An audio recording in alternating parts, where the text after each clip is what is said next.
Halo, assalamualaikum warahmatullahi wabarakatuh. Halo semuanya, sobat Talkfest. Hari ini meja podcast kita penuh nih.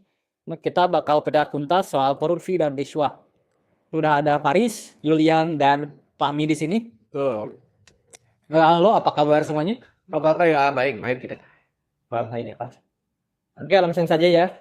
Eh, Faris sebagai anak muda, jadi lu tuh ngelihat fenomena nyogok atau suap sama korupsi ini tuh gimana ya?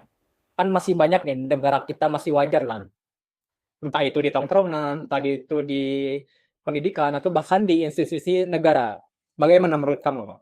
Jujur aja ya, banyak gitu yang masih nganggap pelicin itu sebagai hal yang jadi kayak ya udahlah cuma biar cepet gini.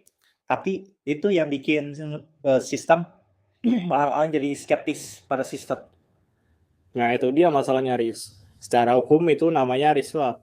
Kalau kita normalisasi dari kayak suap kecil, kita sebenarnya lagi ngerusak fondasi negara.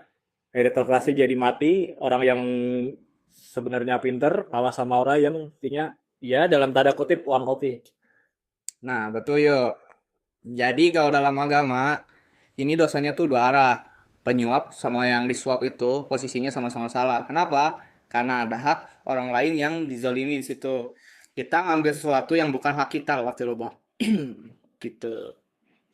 Tapi ini kadang orang merasa nih terpaksa harus gimana ya? Kalau mau mendapatkan suatu jabatan tuh kayak susah banget gitu. Jadi terpaksa harus mengeluarkan ya istilahnya uang makan atau uang kopi lah. Itu gimana menurut lu? Biasanya sifat terpaksa itu sering banget cuma buat kebenaran. Kalau kita semua kompromi, sistem nggak akan pernah berubah. Fungsinya itu ya di transparansi digital sama keberanian kita bukan pelapor.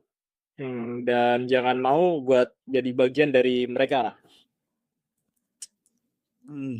Berarti kita tuh harus berani ya untuk bilang enggak, meskipun urusannya jadi agak sedikit lebih lama lah. Iya sih kita tuh harus apa ya? Harus berani menolak korupsi lah walaupun dalam artian kita tuh kemungkinan kecil mendapatkan jabatan yang kita mau ya. Korupsi dan riswa itu bukan cuma soal uang di negara yang hilang ya, tapi soal nurani kita yang terkikis juga. Iya, integritas itu kan mahal ya. Jadi jangan sampai integritas kita itu ditukar sama receh sesuap. Tuh, mari kita jaga keberkahan hidup dengan cara yang jujur. Mulai dari kita sekarang juga. Gokil, gokil. Ya oke lah, terima kasih waktunya. Sampai jumpa di episode berikutnya. Stay on, stay awesome. Bye bye.